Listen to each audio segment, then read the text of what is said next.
이제 정치의 계절이 왔습니다. 근데 어느 정치인이 하늘나라에 갔습니다. 그가 천국과 지옥의 갈림길에 이르자 어느 쪽을 선택할 것인지 결정하라는 소리가 들렸습니다. 그의 선택에 도움을 주기 위해서 하루의 시간이 주어졌고 먼저 지옥에 가봤습니다. 지옥엔 그의 정치인 친구들이 수두룩했고 그들은 멋진 골프장에서 골프를 치면서 와인을 마시고 티본 스테이크를 먹고 있었습니다. 다음으로 천국에 가봤더니 그곳 사람들은 모두 구름 위에 둥둥 떠다니면서 악기를 연주하며 노래를 부르고 있었습니다. 자, 이제 천국과 지옥 중 어느 것을 선택하겠느냐? 그 물음에 정치인은 시간 길게 끌 필요 없이 단호하게 이야기합니다. 지옥을 선택하겠다. 이윽고 지옥에 들어가 보니 이게 웬일? 어제와는 딴판으로 정치인 친구들은 누더기 옷을 입고 악마의 종노릇을 하고 있었습니다. 황당해진 이 정치인이 악마에게 이게 어찌된 일이냐고 물었습니다. 그러자 악마가 이렇게 대답을 했습니다. 어제까지는 선거 기간이었고 넌 오늘 이미 투표했잖니. 물론 우스갯소리입니다마는 우리 인생은 둘 사이에서 선택을 해야 될 때가 참으로 많습니다. 신앙의 길을 걸을 것인가, 불신앙의 길을 걸을 것인가, 또 십자가를 가운데 두고 왼편을 선택할 것인가, 오른편을 선택할 것인가라고 하는 문제들입니다. 예수님의 십자가를 중심으로 우리가 좌편이든 우편이든 우리의 인간은 선택하며 살게 됩니다. 여기 좌우편의 두 사람은 온 인류를 상징하는 대표자라 말할 수 있습니다. 우리 모두는 흉악범입니다. 좌편에 서 있든 우편에 서 있든 서야 하는 사람들입니다. 복음서에는 본문에 등장하는 두 강도의 이름이 누구인지 나타나 있지 않지만 외경인 도마 복음에 보면 왼편 강도의 이름은 게스타이고 오른편 강도의 이름은 데스마이라고 하는 구체적인 이름이 나타납니다. 어쨌든 이 두 강도가 당시 십자가에서 사형을 받을 정도면 그들은 아마 로마 전복을 노린 아주 로마 입장에서 보면 극형에 처할 범법자들임에 분명합니다. 예수님 시대 당시의 십자가형은 한 가지 중요한 목적이 있습니다. 로마 황제에 대항해서 반란을 일으키거나 국법 질서를 문란시키는 사람들, 혹은 살인이나 폭동을 일으키는 흉악범들을 처벌하기 위해서 그때까지 인류가 고안해낼 수 있는 가장 잔인한 사형 방법이 바로 십자가형이었던 것입니다. 그런데 이 십자가형은 철저하게 공개적으로 이루어졌습니다. 다시 말하면 그 십자가형의 잔인성을 만천하의 대중들에게 보여줌으로써 똑같은 범죄가 재발되는 것을 막는 데 있었습니다. 인간이 느낄 수 있는 최고의 수치와 고통을 온 천하에 공개함으로써 이를 지켜보는 백성들이 공포에 떨게 해서 비슷한 범죄를 미리 예방하려고 하는 그 중요한 목적이 있었습니다. 그러나 예수님께서 잔인무도한 강도 두 사람 사이에 끼어가지고 함께 십자가에 못 박히신 것은 그것은 우연이 아니라 하나님의 세밀하고 섬세한 뜻이 있었기 때문입니다. 예수님의 탄생은 베들레헴 마구간에서 짐승에 둘려서 태어나셨던 것처럼 죽음 역시 가장 비천하고 죄 많은 사람들과 더불어 나누셨던 것입니다. 이 세상에서 가장 극악무도한 강도들과 똑같은 죄인이 되셔서 십자가에 못 박히신 것입니다. 오늘 두 사람의 강도들 중에 어떤 사람이 더 많은 죄를 저질렀는지 우리는 분명히 알 수는 없습니다. 그러나 이들은 분명히 전과가 많은 강도임에 틀림이 없습니다. 그러니 최고의 형인 십자가형에 처해진 것입니다. 그러니 이들은 도적들이요 강도들입니다. 그런데 여러분, 오늘 우리의 모습을 되돌아보면 이들과 마찬가지로 우리 역시도 도적들이고 강도들입니다. 하나님께서 우리에게 생명을 주시고 달란트를 주시고 물질을 주시고 친구와 기회와 시간을 주셨는데 우리는 그 모든 것을 하나님을 위해 쓰질 않았습니다. 거꾸로 나 자신의 이기적인 목적만을 위해서 사용해 왔습니다. 그러므로 우리 역시 영적으로 보면 도적들이요, 십자가 위에서 형벌받아야 마땅한 강도들입니다. 그러므로 오늘 우리가 기억해야 될 것은 예수님의 좌우편에 각각 못 박혔던 강도들이 우리의 모습일 수 있다는 사실입니다. 그런데 두 사람의 강도가 똑같이 십자가 위에서 최후를 맞이했지만 예수님을 대하는 태도는 판이하게 달랐습니다. 왼편에 있던 게스타인은 이렇게 예수님을 조롱하고 비방합니다. 네가 그리스도가 아니냐? 너와 우리를 구원하라. 오늘 본문을 자세히 읽어보면 예수님께서 십자가에 달리실 때 예수님을 조롱하던 무리는 크게 세 부류였습니다. 35절에 보면 유대교의 관원들과 백성들이 예수님을 비웃습니다. 저가 남을 구원하였으니 만일 하나님이 택하신 자 그리스도이면 자신도 구원할 거야. 그런 이야기입니다. 36절, 37절에 보면 로마 군병들이 예수님께 심포도를 주면서 희롱합니다. 네가 만일 유대인의 왕이면 네가 너를 구원해봐라. 너도 구원 못하는 주제 하면서 지금 조롱하는 겁니다. 그리고 마지막으로 오늘 왼편 강도가 이들 무리와 똑같은 방법으로 예수님을 모욕했습니다. 그러나 오늘 본문의 주인공인 오른편 강도 데스마이를 보십시오. 오늘 말씀은 누가복음에만 나와 있는 것이 아니라 마태복음, 마가복음에도 나와 있습니다. 마태복음 27장 44절, 마가복음 15장 23절에 보면 두 강도가 함께 예수를 욕하였더라고, 그 본문에서는 두 강도가 함께 욕했다라고 기록하고 있습니다. 그런데 오늘 유독 누가복음에서만큼은 한편 강도는 예수님을 향하여 원망하고 조롱했지만 한편 강도는 회개했다고 기록합니다. 공간 복음서를 연구한 성서학자들의 말을 종합해보면 처음에 예수님이 십자가에 매달리시고 강도들이 십자가에 매달릴 때는 양편 강도가 똑같이 예수님을 비방하고 조롱했다고 합니다. 우리야, 내 죄 때문에 죽는다고 치자. 당신은 그리스도가 아니냐? 그렇게 무력하게 죽는 그리스도가 어디냐? 하면서 조롱하고 비방을 똑같이 했다는 이야기입니다.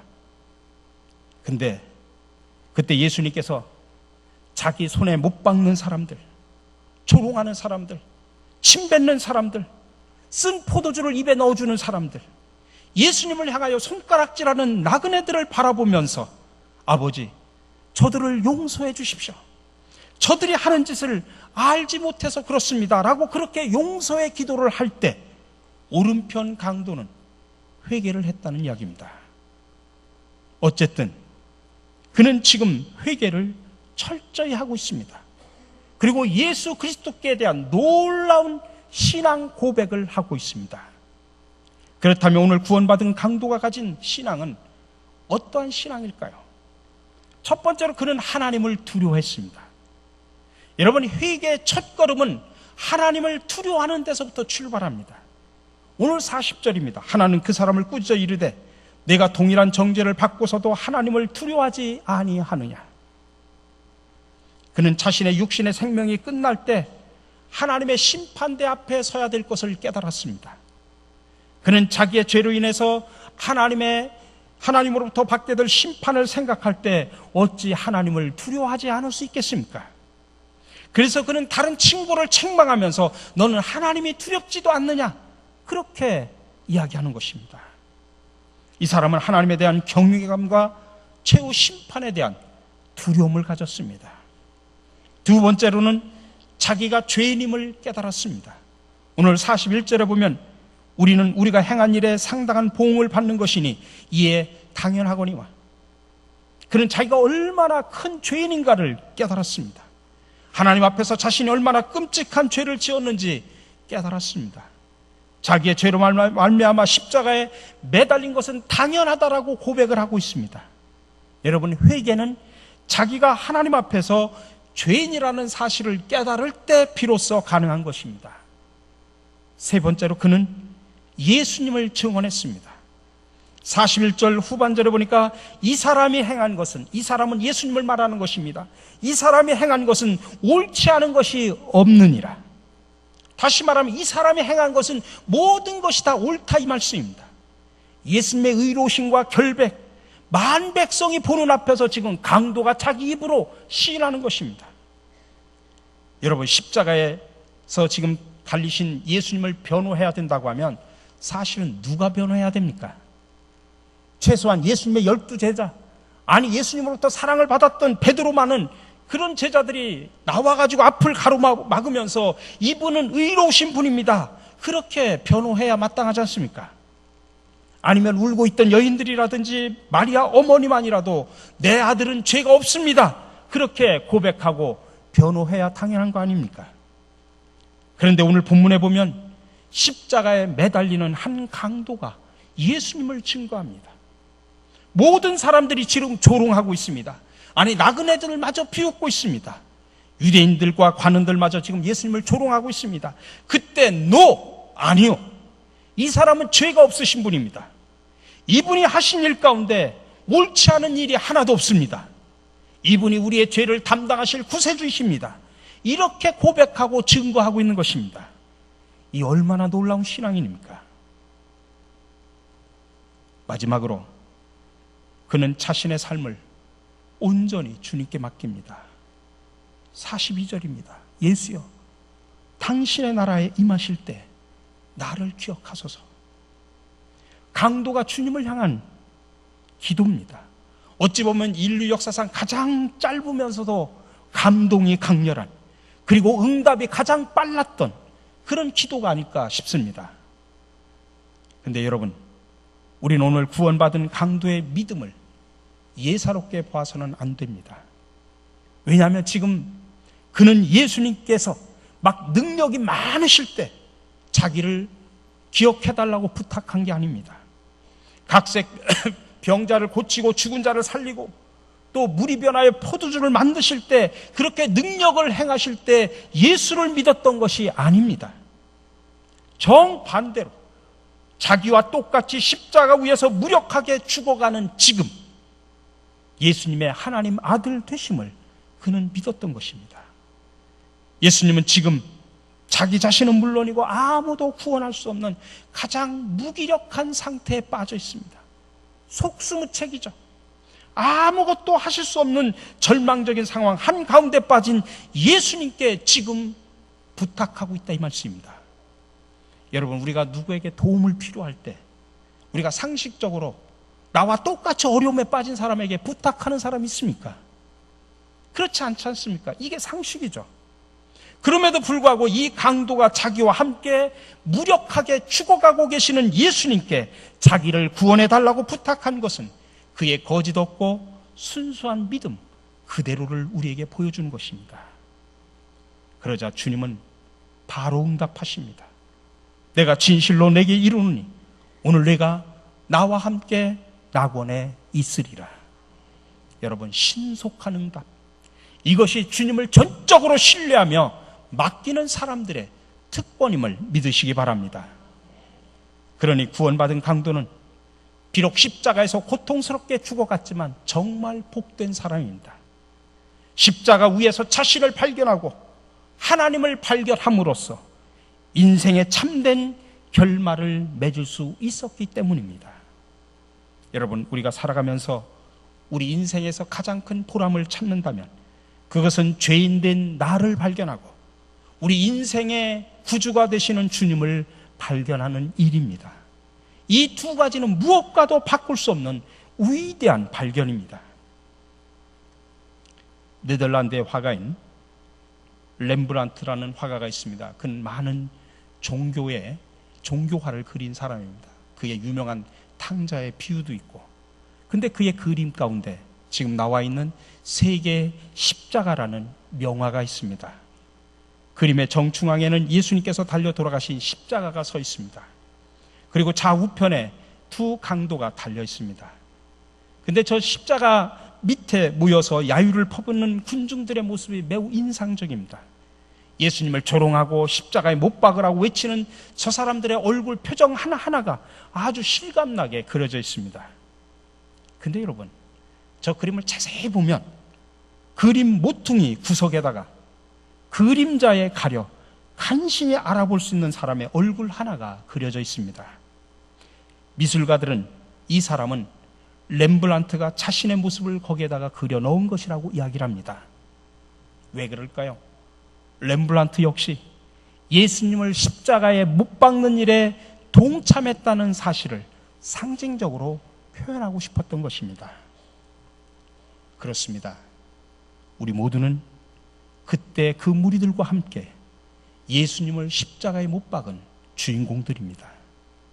뿐만 아니라 우리의 생이 끝나는 날 예수님의 오른편과 왼편에 달린 강도들처럼 천국이냐 지옥이냐 둘 중에 하나를 선택해야 할 입장에 놓이게 될 것입니다. 그렇다면 오늘 여러분은 어떤 십자가를 선택하시겠습니까? 구원받은 강도의 십자가입니까? 아니면 구원받지 못한 강도의 십자가입니까? 부디 바라기는 우리 모두 아직도 부족하고 죄 많은 삶을 살아가고 있지만 구원받은 강도처럼 그 십자가 위에서 나 자신을 발견하고 하나님을 발견함으로 인해서 하늘나라의 주인공이 되어 인생을 아름답게 마무리하며 살아가는 저와 여러분들이 되시기를 주님의 이름으로 간절히 축원합니다. 사랑의 주님, 오늘 십자가 위의 두 강도를 바라보며 우리의 모습을 되돌아봅니다. 그들이 바로 나였음을 이 시간 솔직히 고백합니다. 자비의 주님, 우리도 오른쪽 강도 데스마이처럼 하나님을 경외하고 나 자신이 죄인임을 깨달아 주님 앞에 바로 서게 하옵소서. 그리고 어느 상황 속에서도 주님만을 의지하게 하시고 증거하며 살아가게 하옵소서. 십자가에서 우리를 구원하시기 위해 피를 흘리신 예수 그리스도의 이름으로 기도드립니다. 아멘.